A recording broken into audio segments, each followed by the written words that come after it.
And I hope that I'm changing it, for their generation, and for their kids. I hope that this makes a difference. Welcome to the Juggling the Chaos of Recovery podcast, where we focus on health and wellness and overcoming all types of addictions. You're in the right place if you're a mom, dad, sibling, or caregiver who has a loved one who is or was struggling with an eating disorder or any other kind of addiction. In a time where everything seems heavy, I'm here to bring you a very real, yet lighthearted take on what the heck we're all supposed to do with our lives while we care for our loved ones who are struggling. One thing holds true throughout it all. You can't juggle the chaos without smiling. At least a little bit. Well, welcome to another episode of the podcast. This is Moira, your host. I'm so glad that you have come back to listen.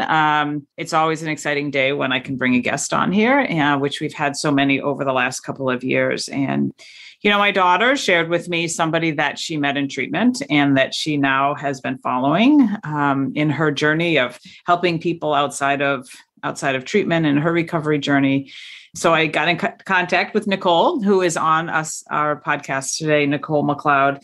She's a mom and former teacher and is living a life of recovery now and has gone through, she's going to share her story. Again, eating disorder, trouble with alcohol, and I'm excited to have a conversation with her today so that she can share all her nuggets of wisdom. And just thanks for joining me today as we get started, Nicole. Moira, thank you for having me. I'm so glad to be here. Like you said, I met you and found your podcast through Anna, your daughter, who I met in treatment. And I always love to be around Anna. The first day she came in, she gave me this little name card. She made it with my name on it and kind of words that described me, even though she hadn't really met me yet. And it's in a daily devotional meditation book that I read every day. So I think about Anna every day when I open my book. So it's just a little fun story about her. Thank you. Yeah. Let's see, what did we just celebrate? Oh, my husband's birthday in January. And so we had his family over and she did the same thing. She made little cards for everybody and passed them out. And she talks about that. And that's kind of what she started to do at treatment places. She loves to do art. She's quite good at it. And I also believe what she's good at is that intuition part that she, gets to know people. She knows what they're all about, kind of just that wiseness of just her wiseness. And so she's created, and to the point that there was a place that she returned to. She's been at a couple treatment places a couple of times. And when she returned to one, there was somebody that came up to her, I might be botching the story, but said, "Oh, you're back. I never got one of those name tags." Or either that, or maybe it was that she still had the name tag or something. But they are like little things, right? Yeah. But they mean so much to the people that she does them for. Yeah. And so I think it's a wonderful way that she has connected, with others. And she also leaves her mark and leaves her, energy and love with that person. And just like you've said, I think I'll have to make sure I share that with her, that you have that in your daily devotional book. So yeah, it's every day. It lights me up when I wake up. Yeah. Mine is on my mirror upstairs in my bathroom. Aww. So let's move it on to you. Okay. And as we start, we always start with a story and, kind of how things started, which came first. Again, we're going to talk a little bit about that co-occurring conditions that sometimes there are more than one struggle, more than one addiction. So why don't we start with the story and what you are comfortable sharing and the importance of kind of the things that you've learned along the way. But we'll start there. Okay. Yeah. As far back as I can remember, I've always had, broken relationship with food, with my body, and even alcohol. And I think that really led, me to have broken relationships with other people too. as a kid, I was always anxious. I remember my mom telling me, I was colicky and I have always had stomach aches. I carry everything in my stomach. And I just never, I guess I never felt like I had a voice, never felt like I was good enough, skinny enough, smart enough, so embarrassed of my body. I don't know, just that broken relationship.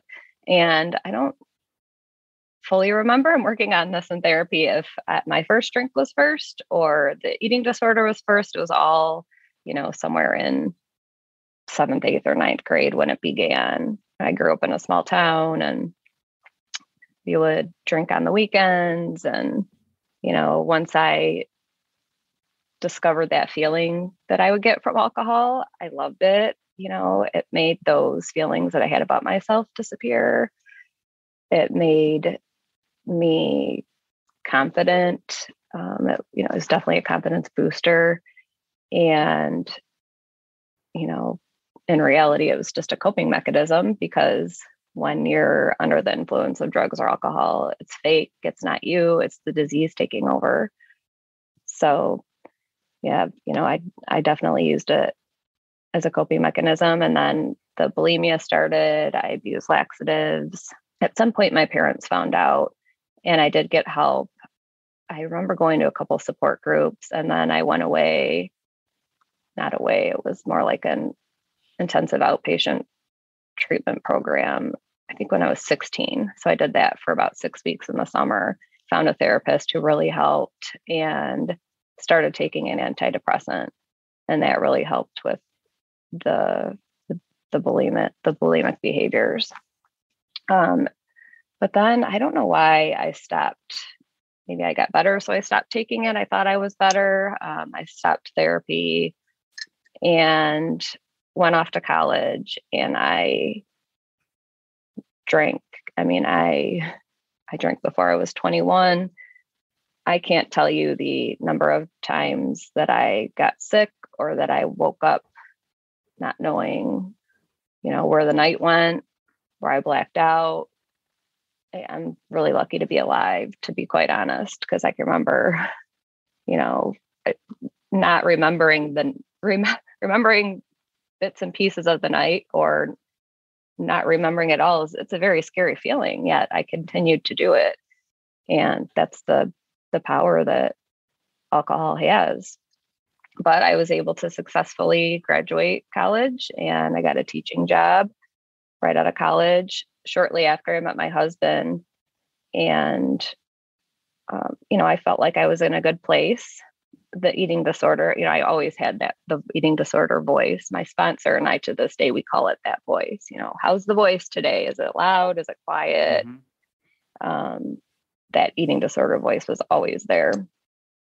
But my husband had proposed, he was planning a getaway, and I had my yearly appointment with my doctor the day we were leaving. We were going to Toronto, and I went to the doctor. He comes in the room and he said, "How do you feel about yourself when you look in the mirror?" And I said, "Okay, I guess." It was a weird question. I didn't know. I was uncomfortable. I didn't know what to say. And he's like, "Well, if you lost 20 pounds, you would look like a supermodel." So, oh dear Lord.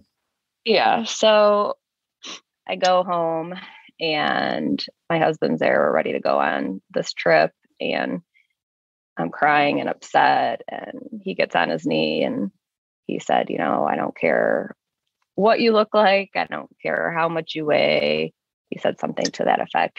He said, "Will you marry me?" So he was saving the proposal for the next day when we were on vacation, but that happened. So anyhow, that body shaming really affected me. We came home from the little vacation, and we started Weight Watchers, and, of course he lost a bunch of weight. So then that's when I think the restricting really became my coping mechanism. And along with the alcoholism, I would restrict during the day. I would eat very little, and then I would binge drink at night. And that was kind of how I lived, and we had our kids, and I would drink at happy events, drink at sad events, drink at every event in between. If the day ended in Y, I would drink. My husband wasn't a big drinker, but he would be fine with having a Coke. But that wasn't okay with me. That wasn't okay for me to go somewhere where alcohol wasn't served. That just became the way I lived. So when maybe 2 years ago, my daughter and I I think my son was there too. We were at a friend's house and we were there. And then I woke up at 5 a.m. in my bed the next day, like, oh my gosh, what happened? I was drinking while I was there, but this happened a lot. It happened a lot where my nights were taken away from me, taken away from my family. So my husband said, this can't happen. You should have seen the looks on the kids' faces. And so we had a family talk, and I talked to them. I'm like, Mom has a problem. I'm sorry. I'm going to stop. Dad ordered me some books. And, I knew deep down that wasn't going to, that I could not do it alone, but I gave it a go, ate it like 5 days. And, then I would, the sneak drinking started. I put it in my coffee cup and things like that. And I also had this routine of, I would not eat during the day, or I'd eat very little. I would drink, and then I'd wake up at 4:30 in the morning and run to sweat out the poison before I went to work. And, I was very functional and went to work, but, I'd get home at about 4:00. I'd start getting shaky and sweaty. And, I knew that I needed the alcohol to survive. And that's the word that kind of popped up, is that you were functioning through, with your coping mechanisms of, the bad relationship with food and with alcohol, and you were functioning through life, yet, I would dying venture to inside. say, dying inside, and venture to say, again, you were coping with something, right, that was going on inside. And, venture to say you probably weren't super present with, with your life, your kids, your, all of that. No, my every waking moment revolved around my drinking, or my exercise. And they didn't get a lot of my attention because I was not happy if I did not get my workout in. I was not happy if I did not get my alcohol. If we went to a restaurant that didn't have alcohol, I was in a bad mood, and that's not okay. And it got to that point, and it was awful. Yeah. I mean, cause you've been on a few other podcasts, and I listened to some before this, and, it really, it made me think, like, when you talked about, like, oh, well, I didn't get my exercise in, or I'd want to go and do this. And, and people have asked me, since I've recovered from an eating disorder in college, and, how, is it a lifelong thing, or when your daughter started to struggle, did it trigger you, and things like that. And I believe there is full recovery. And I don't, and Anna's, struggle has more triggered things emotionally, but not necessarily, the behaviors. But I do remember the times that, when I had my kids, and then it was like, okay, I got to go work out today. And it became part of my routine, and it wasn't super, I don't know, there's always a scale. I was going to say it wasn't super obsessive, but I do remember that thought, like, I got to get out and do this. And even, when my mom was coming to watch one of the babies or something, I'm like, I really need to go for a workout. And she's like, so just take it easy. Maybe it's not time for that, or whatever. And so I get that, because I want to bring light to that, because there are so many, I believe that there are people that struggle with things that aren't necessarily diagnosed with an eating disorder, alcohol, or this or that, but just to bring attention to the fact that just pay attention to those kind of things. Mm-hmm. Are you doing these things? Because there is, I believe in, movement and activity and just to keep ourselves healthy mentally and physically and all of that, but doing it for the right reasons. Because I even had to move from, like, I know you're a runner, I did a lot of running and I did some marathons and some halves and, that was part of my routine. And then moving to that, like, okay, now I'm doing yoga and like, now I'm walking. I'm like, really? Like when I started to move into that, like, is this really a workout? Like, really? I mean, really? But boy, my girlfriend and I, we go for walks and we have a lot of things to talk about and we go for a pretty good clip and it's great. I mean, it's not the same type of, Intense sweating workout, and all, intense workout, but it's very good. It's very good for the reasons that we should think of if we're going to go and move our bodies. And people, like, I totally believe in self-care, and especially as moms, you need to get out. Like, I need that. You need to get out and get the vitamin D and get your body moving. But if it comes to the point where you're doing it transactionally because of, because of what you ate the night before, or you're doing it to torture yourself, that's when it's not okay. Mm-hmm. Right. Absolutely. Absolutely. And,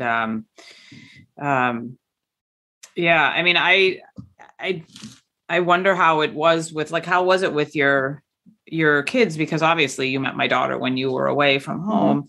How was it with your husband and your kids when you actually left the home and went for treatment? How was that? So then that was, after the first time I tried, the second time, I tried the first time, and then after, on the last blackout, my husband was like, I can't do this anymore. I can't do it. So I went and stayed with my parents and couldn't eat or sleep. I was just devastated. And I called my friend at like 4:30 in the morning. I knew she'd be up. She's my angel, was my angel in all of this. And because nobody ever told me I had a problem.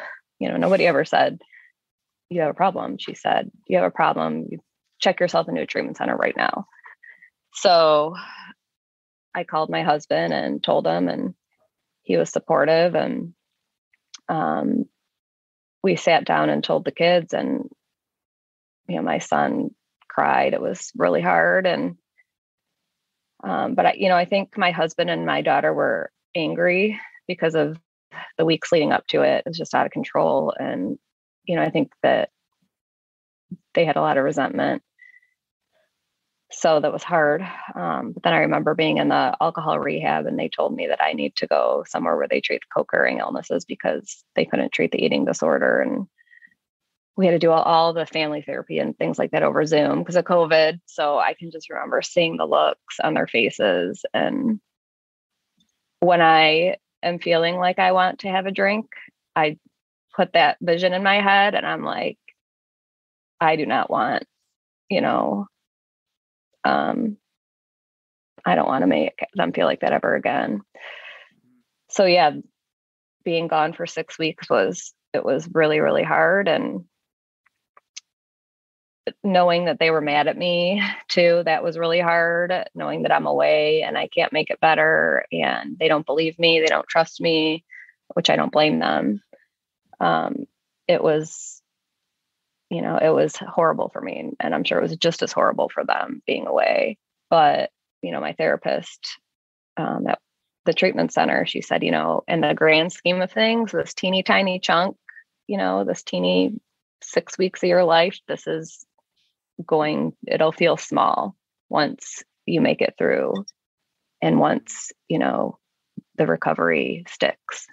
And, I can't agree more because, it's been hard and we've all been through therapy. I tried to make my amends to my daughter and, she says, Mom, I've lived it. I don't want to hear it. So that makes it hard, but we are closer than ever now. She comes to me, asks me for advice, and it's so nice to be able to actually have a clear mind and to know my kids and to understand this and what they went through. And I hope that I'm changing it, for their generation, and for their kids. I hope that this makes a difference. Mm-hmm. Yeah. Well, I think that there's some things in there, to point out is that, there are people involved that are impacted, right, by our disorders, by our diseases and things like that. And there is that point that they lose trust, of, oh, I'm going to be better, I'm not going to drink today, or things like that. I mean, I've heard that on plenty of podcasts here. I'm not going to do this. And what I've also heard and seen is that person in recovery, yes, they want to do it for sometimes they're doing it for that other person, right? I mean, that seemed to be what you said, is that you are continuing every day because you remember those times and that disconnection from your family. And yet there's also times that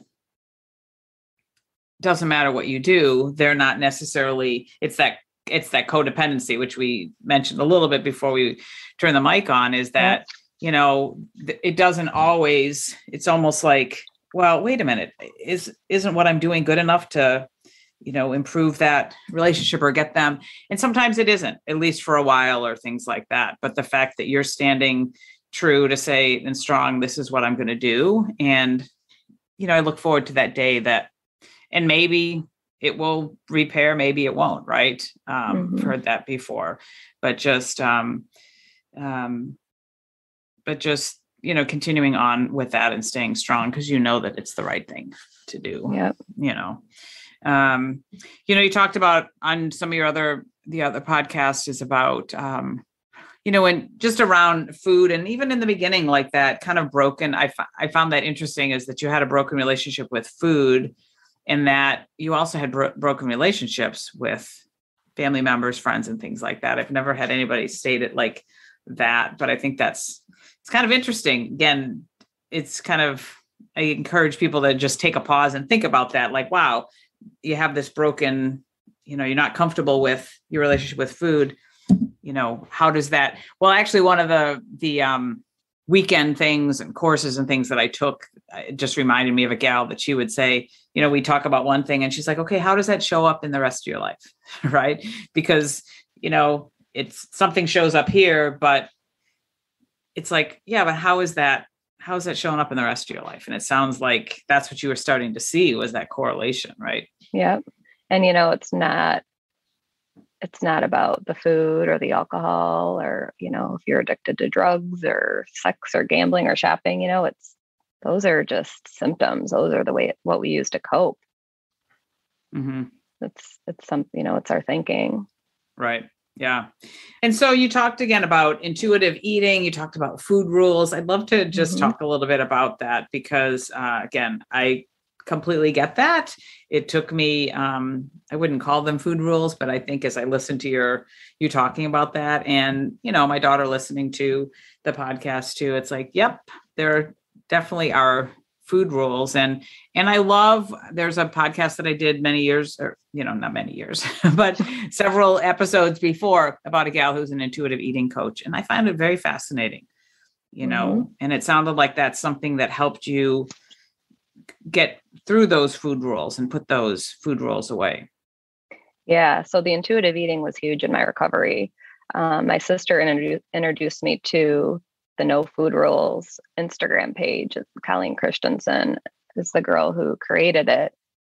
And it's learning how to find, food freedom through the intuitive eating. And it's been life-changing. There's a workbook you follow, and, I think, I don't know, stage 1 or stage 2 is breaking the food rule. So it's teaching you how to do that. It talks about gentle nutrition, how to nourish your body with, fruits and vegetables or things like that. You can, and once you've learned to become an intuitive eater, broke the food rules, then you're going to crave other things too. You're not just going to crave donuts, pizza, and all the things, you're actually going to crave more nutrition rich foods, trying not to give any food a name. And it's taught me how to speak differently, in the house about foods and body, and we don't have rules. There's no, you have to clean your plate. Those are all things that lead to food rules. My friend, she's a new mom. She has 2 little ones, like a baby age and maybe 1.5. And she's really been getting on board and listening to, since I've been recovering, so been following the journey and the intuitive eating. And she's like, it's so cool. She's like, I gave my, toddler a cookie with the food, because they say when you're giving an intuitive eating, put everything on the plate at once. Don't make desserts the special dessert. Don't give it more power. Don't make it something like a special treat. All food should be deemed the same. So she says, she held on to this cookie through the whole meal as she's eating her other food, and she ended up not even finishing the cookie. So, when you don't place foods on a pedestal and you're giving, all food the same value, it makes a huge difference. And, with the diet culture and the way that it's wired our brains to,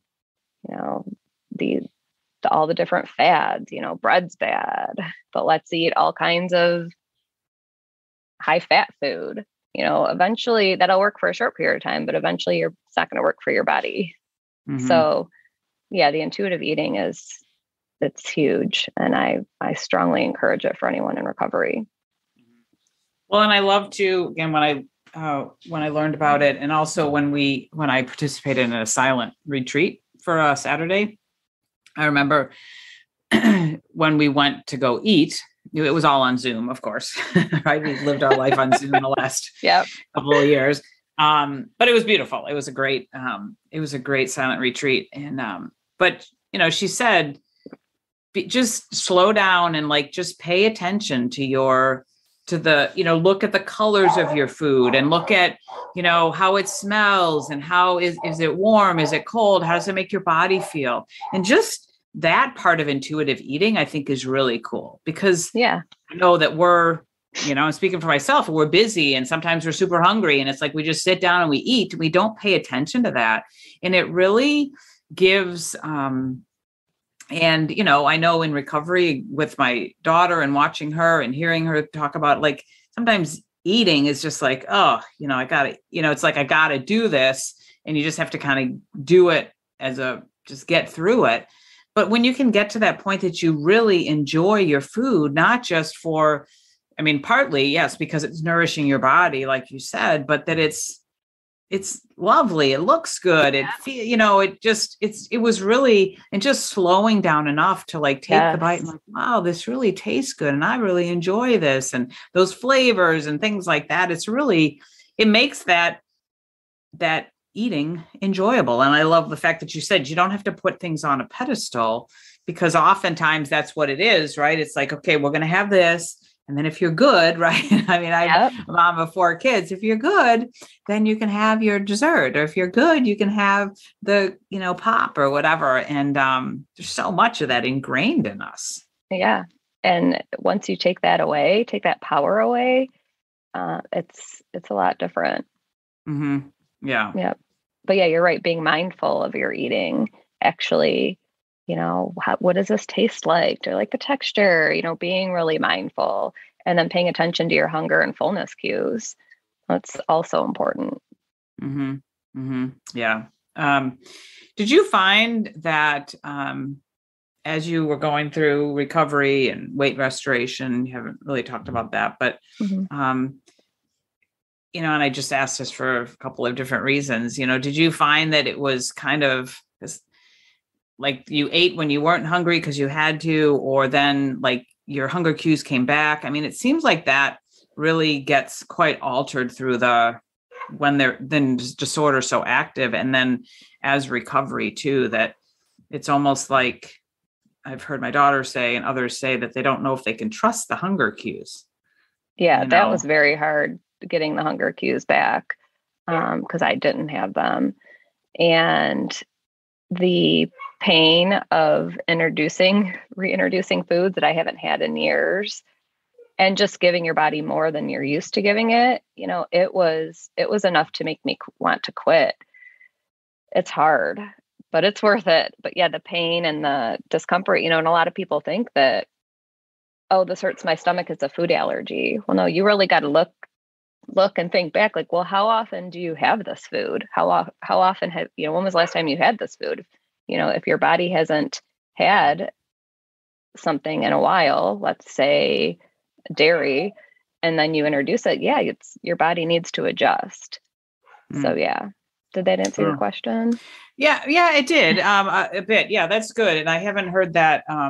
There are, people talk about food allergies all the time, and there's more and more incidents of, all kinds of food sensitivities and things like that. So I've never heard it mentioned like that, but I think it's good to think about it that way. Is just that idea that, maybe dairy, or maybe, again, all food is good food, right? But there are, I do believe that there are products that have all kinds of additives, and like that's not really, it's not really food, right? It's just more like, it's the Twinkie that's all chemicals and stuff like that. So as much as we could say, well, it's okay to eat a Twinkie. I don't know how you feel about this, and hope it's okay to say it to the world here or whatever, but it's like, do we need to eat a Twinkie? Like, we can eat I love chocolate chip cookies. Like, we can eat sweets. That's what I want to say, is there's nothing wrong with having a treat, if you want to call it a treat, or something sweet. But sometimes I think things bother us because it's more filled with chemicals and things like that your body doesn't know how to process that. And so It could hurt because of that. Or, I represent a product line of vitamins. There are vitamins that you take that are so synthetic and you can't even break it down. So it hurts your stomach. But when you have the right whole food supplements, if you will, your body knows how to process that. Yep. Yep. And your gut too needs a variety of different foods to work. And I learned that too, with the intuitive eating. And I had a terrible digestive system. And I have issues just from the abuse from the eating disorder. And I'm sure the alcohol didn't help it either, putting chemicals into my body. And, I would say I was going to stay, I'd stay away from all these foods, and all these, I think I mentioned in my last one, like Thanksgiving, I won't have the mac and cheese or the sweet potatoes, but I'll drink a couple bottles of wine that contains ethanol. It's just nuts. But anyhow, the change, and once my stomach got adjusted to food, my digestion is 100 times better, because your body needs that. The gut needs a variety. Mm-hmm. Yeah. Well, I think your gut needs a variety. Well, I know your gut needs a variety. Sometimes it needs some extra help, right? If it is a probiotic, because you've disrupted the intestinal flora, based on all the sugar that you've eaten, or, those kind of things. Maybe it needs a little digestive enzymes to help you. Because again, when you're going through these, again, lots of food, no food, alcohol, no alcohol, like it's out of balance. You have to give your body a chance to, readjust. And sometimes you need a little extra help with some other type of supplemental things, or just even that intuitive eating.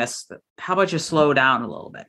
How about we put on some soft music? How about, I remember with my eating disorder, like when things got very stressful, my stomach hurt.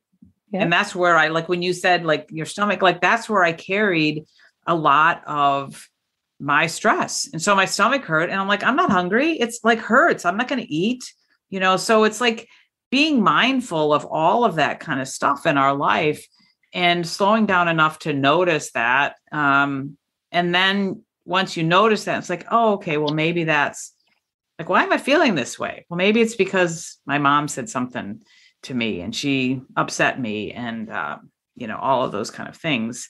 It's so important to pay attention to that, so that we can really know what's going on, and then how we can handle that.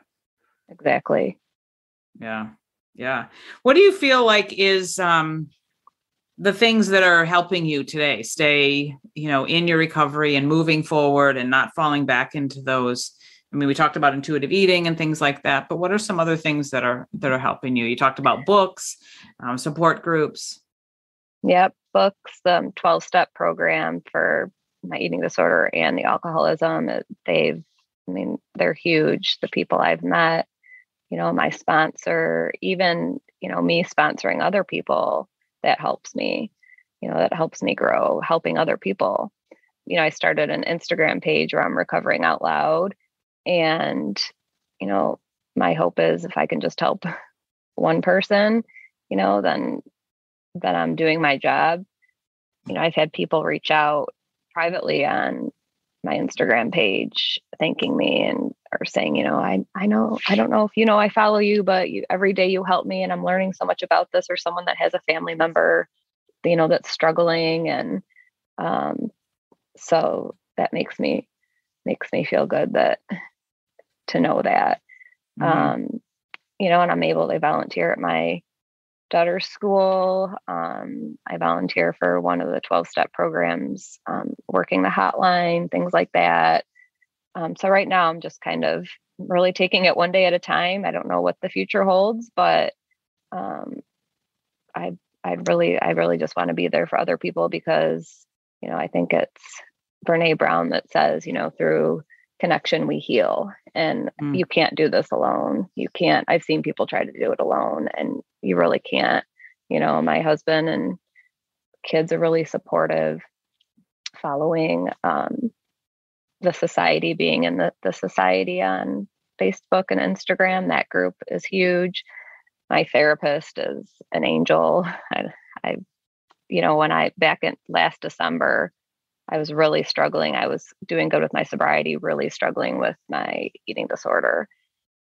And I was, I had a dietitian, I had a psychiatrist, I had a therapist. I was going to my meetings, and finally our family therapist said, we need to switch it up. We need to do something different. So I switched up everyone. I found a new therapist, found a new psychiatrist, new dietitian, and doing that really helped. And the therapist is helping me with some past traumas, and we're doing the EMDR. Have you ever heard of that? The EMDR therapy, and it's hard, but it's helping. Journaling, I just started doing that. I hadn't done it since I was in treatment, and the reason I wasn't doing it is because it's really hard for me. I don't like to go there, but that's been huge doing that. I always like to have something in my hand, something warm, a cup of coffee or cup of tea. That really helps. And I guess, just that connection with others is huge. So I really recommend that to anyone who's struggling. You really can't do it alone. No. And, finding those things that you can watch or the people that you can follow. And I mean, I commend you for, again, recovering out loud.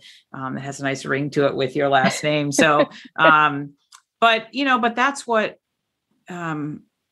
that's part of the reason why I started this podcast. I wanted people to feel like they're not alone in this journey. And yes, I believe recovery is completely possible, but it is a journey. And there are people that, and just even with life, there are things that help us now. We need things that help us now. And then, like you said, sometimes you have to switch it up and, move to something else. I mean, I was in a spirituality circle with women for about 2.5 years, and it was so helpful and useful for lots of reasons. And then just some things came up, and I was like, I think it's time for me to move.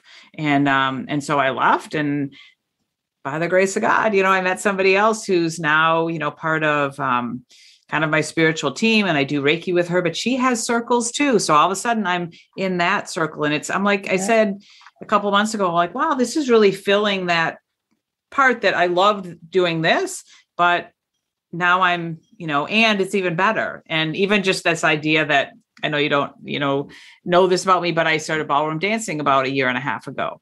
And I'm and it's been lots of fun. I've learned, and I've been at one studio dancing with a couple instructors. And now it's time for me to move on. I've, for various reasons, And one of my friends said, what are you justifying all that? Like, if it's served its purpose, but you need a change, then go change. You don't have to sit and like, but I'm just this very loyal person. And I tend to like, once I find something I like, I just stay there. And so it has been this like, just realization that, you know what, it served its purpose.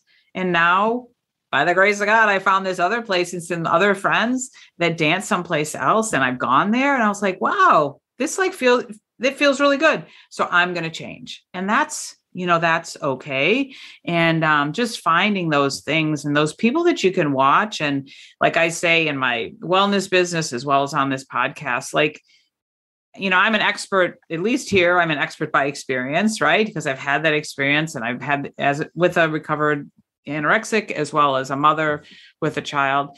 And I'm not I'm an expert by experience, but I'm just farther along down the road, right, than some others. And that's where I try to put it and say, you know what, I have some things that I could share with you based on I've been there in that journey. And so I'm just coming, putting my hand back to say, here, come along with me. I'll teach you what I've learned and hopefully it will help you. And it may not be everything, but again, that power of our story and opening up and sharing, like you said, if it helps one person, a couple people, and telling that story over and over helps us stay right in our sober in our recovery, in realizing that. And I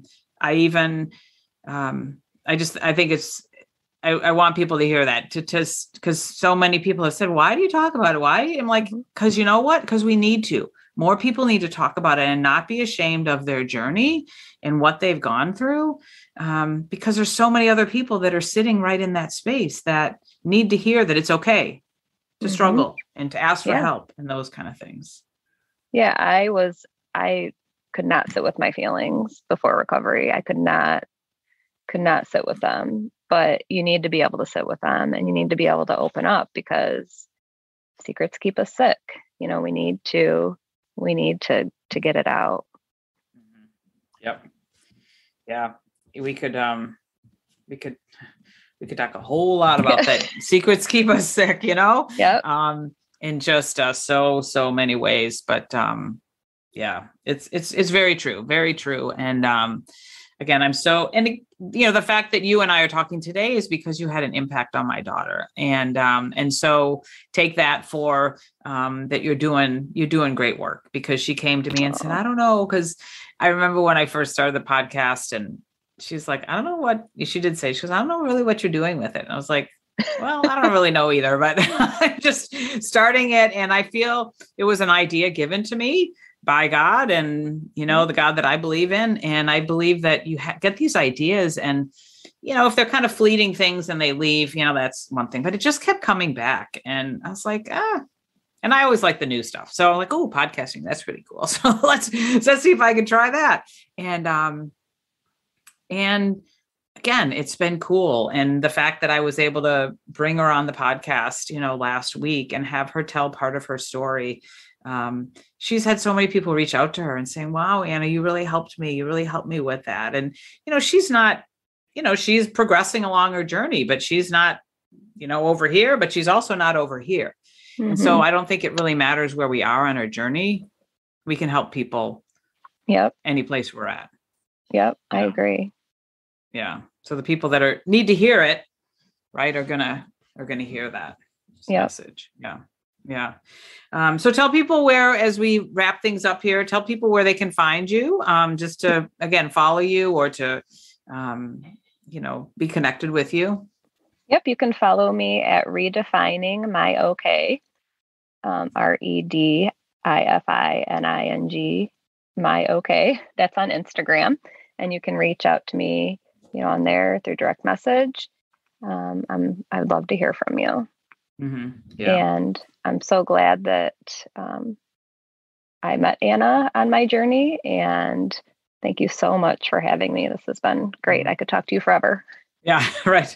Yeah. That's what I say to most people. It's like, okay, I got to keep one eye on the clock because, I could, but again, a reason why I want to do this. I think I'm good at this. I'm good at connecting. I love connecting. I love hearing other people's stories. If it's, whatever it is in their life. And just being able to have that forum to share with people is really, really awesome. So keep doing what you're doing. Again, thanks for coming on to talk with me today, and look forward to following you again. I love that. I'm going to put in the show notes that too, the society, it's spelled a little, yes, with eat EAT pulled up. Yeah. But that even again, I showed that to my daughter, and just that intuitive eating. And I'm going to follow along with that because I found it. Okay. I know I can continue to learn from that, and just the languaging too. I think that we can all learn about like how we talk, like you said, how you talk about food, how you talk about eating, how we talk about our bodies. Like, come on, that's just a continual thing that we all need to pay attention to. So that, like you said, we can change things for today's generation and for the generations, to come. That's the goal. Yeah, that's the goal. Yeah. Well, thank you, Nicole. Hope you have a great rest of your day. Again, thanks for coming here. And again, listeners, thank you for coming back to listen. It's always an honor to hear from you, to say that this was beneficial. Please do, so that these podcasts continues, rate and review, share things, pick up my journal if you need a place to start journaling, and come back next time for a really awesome conversation on the next podcast. Take care. Thanks for listening. If you like this podcast, head over to iTunes and leave me a 5-star review. Share it with others, and make sure you hit the subscribe button so you don't miss a thing. I've got a tribe over on Facebook, so head over there and search for Juggling the Chaos of Recovery Podcast Tribe. And do you know somebody who has a story to share, a story of recovery and hope? Please let me know, as I'd love to feature them as a guest on one of these next upcoming podcasts. And perhaps you're looking for a community of like-minded, collaborative, and supportive people who cheer each other on as we strive to improve our lives. If that sounds like something you've been looking for, schedule some time with me. You'll find the links in the show notes. Let's talk, and let me help you find your way. And I'm here to tell you that you're worth it.